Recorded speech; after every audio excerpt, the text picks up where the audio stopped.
welcome to the world of literature. At World of Literature today, we would be dealing with Amoretti 7, our 7th sonnet from the series Amoretti written by Edmund Spenser.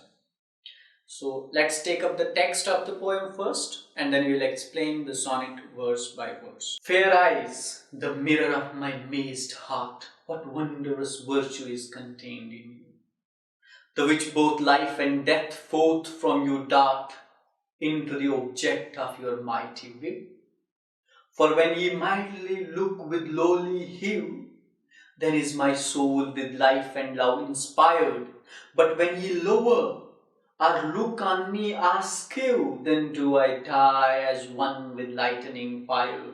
But since that life is more than death desired, look ever lowly as becomes you best, and your bright beams of my weak eyes admire, and kindle living fire within my breast. Such life should be the honor of your light, such death the sad ensample of your might. This was the text of sonnet number 7 from Amoretti. Now let's explain the verses from this sonnet. In the first two sonnets, Edmund Spenser says, "Fair eyes, the mirror of my mazed heart, what wondrous virtue is contained in you."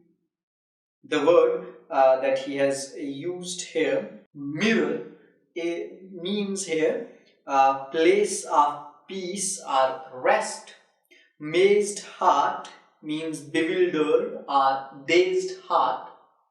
Virtue here means strength or power, and the word contained that he has used here actually in modern sense is contained or possessed. We can also say that this means possess. So Edmund Spenser says, "Fair eyes, the mirror of my mazed heart." Now he is referring to the beautiful eyes of his beloved, that your eyes are a resting place of my mazed heart, of my bewildered heart, are a mirror where I look, I have a look of my heart, I have a view of my mazed heart, of my dazed heart, of my bewildered heart. What wondrous virtue is contained in you? What power is there in your eyes? What virtue is there in your eyes? What strength is there in your eyes is something that I cannot understand. And he says that the virtue that is contained in you, that you possess, the power that you possess, the strength that you possess, that your eyes possess, is something that he says in the third verse, the which both life and death forth from you dart. That it's a place from where life and death come.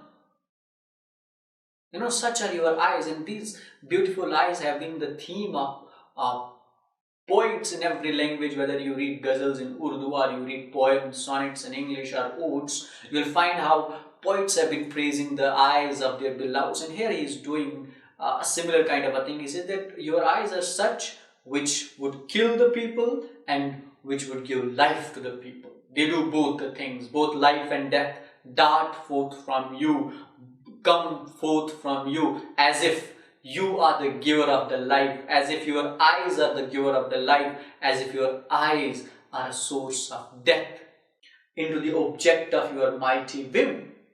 It's your eyes that are the reason of the life and death in this world. So in the first quatrain of this sonnet, Edmund Spenser is all praise for beautiful eyes of his beloved, and he says that the eyes of his beloved have got such wondrous virtue, have got such wonderful strength, such wonderful power, that it is from those eyes that we have life and death in this world. Now coming to the second quatrain of the sonnet, it reads, "For when ye mildly look with lowly hue, then is my soul with life and love inspired." Now how does she give life and death? How does life and death dart forth from her? Edmund Spenser says that when you look at me with love, when you look at me with passion, when you look at me with care, then is my soul filled with life. Then I am rejuvenated. then I feel that life, that energy, that power, that enthusiasm inside me. This is how life comes forth from your eyes. This is how you give life to the people who love you. But when ye lower or look on me askew, then do I die. The word that he has used here, askew, means indirectly or ignoringly. But if you look at me with an attitude of ignoring, or you do not directly look at me, or you do not look at me with passion, with love, with affection, with care, then do I die.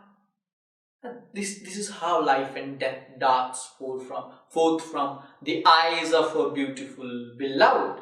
That if she gives an expression of love, that is a symbol of life. But if she doesn't look upon someone with those expressions of love, or which look at someone by ignoring him, that's a reason of death. That's a cause of death. As Edmund Spenser says, then do I die as one with lightning fired. And how do I die? As if lightning has struck someone and he dies in a moment, in a blink of an eye, and nothing remains behind. Everything is burned to ashes. That was the second quatrain of the sonnet. In the second quatrain of the sonnet, Edmund Spenser explains further the idea of the first quatrain, where he said in the first quatrain that life and death dart forth from the eyes of her beloved, and in the second quatrain he explained how does life and death dart forth from eyes of her beloved, and he said that when she looks with love, it's life, but when she ignores, that's death. Now let's come to the third quatrain. But since that life is more than death desired, look ever lovely as becomes your best. Desired here is used as desire, D-E-S-I-R-E-D. Says that, see, I do not desire death, but I desire that life of love with you. So, he says, look ever lovely. Look towards me with love. Look towards me with passion. Look towards me with affection. Look towards me with care. Because that makes you best. That is the best thing that you can do. That is the best trait of your personality. So why should you go opposite to that? Why should you do things opposite to that? Nay, you shouldn't. You should love. You should look to me with love. You should look to me with care. You should look to me with emotions, with affections, with passion. That will help both. I live and you will become the best. That your bright beams of my weak eyes admired, and may kindle living fire within my breast. And those bright beams of your eyes, those beams of your eyes which are flushed with love, which are filled with love, what would they do? My weak beams will admire them. I do not have such wondrous virtue, I do not have such fairest eyes, I do not have those strong beams. Whatever I have, I'll admire them. I'll admire them with these weak eyes. And in the other sense, this may also mean that accept my love. Though I am not as good as you, I do not have as good eyes as you have. I do not have as good characters as you have. I do not have as much power and strength as you do have. Still accept. Because if you do, that may kindle living fire within my breast. That may, help me live a happy and enthusiastic life. This is very much similar to the second sonnet of Amoretti, where he said, then die soon. If your wish is not granted, then die. But here he says, if you grant me my wish, there will be the fire of my life, the wish for living this life will be enhanced, increased, or born inside me. He concludes the sonnet. Such life should be the honor of your light. And you should do it. Because this is what you are made for. And this would be an honor for you also. And this would be a great deed of yours also. But if you will not do this, such death, the sad ensample of your mind. But if you do not do that, then it would be a bad example. The word ensample here means example. This would be a bad example of your mind.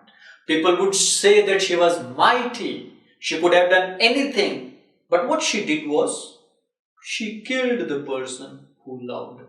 So that would be a bad example. That would be a bad thing. That would be an ill usage of your mind. So that was sonnet number 7 from Amoretti, where still poet is in the mood of persuading his beloved, and here he is praising her pride, he is praising her eyes, and he is saying, trying to persuade her by praising her eyes, that your eyes have got both the qualities of taking life from someone or giving life to someone. It is better to give life to someone by loving him rather than giving death to him by rejecting him, because giving death would be a sad example of your might. That you have used your might in a very wrong way. People will quote this in times to come, and they will say that she was a mighty woman. She has eyes which could give life and death to the people, and she didn't give life, but she gave death. So in this particular sonnet that we read today, sonnet 7 from Amoretti, Edmund Spenser continues to persuade his beloved whom he loves, for accepting his proposal, for accepting his love, and here he is praising her eyes, and he is saying that both life and death come forth from her eyes. When she looks at someone with love, he gets life, and when she looks at someone by ignoring him, by avoiding him, with least care, with least affection, that is a cause of death to him. And then he concludes that it is better for her to look at him with admiration, with love, with passion, rather than avoiding with her, because that would be an honor for her if she gives life to someone and if she has authority over this. That is all for today at the World of Literature. We dealt with Amoretti 7. I hope this lecture would be helpful for you. Thank you for watching, and keep watching the World of Literature.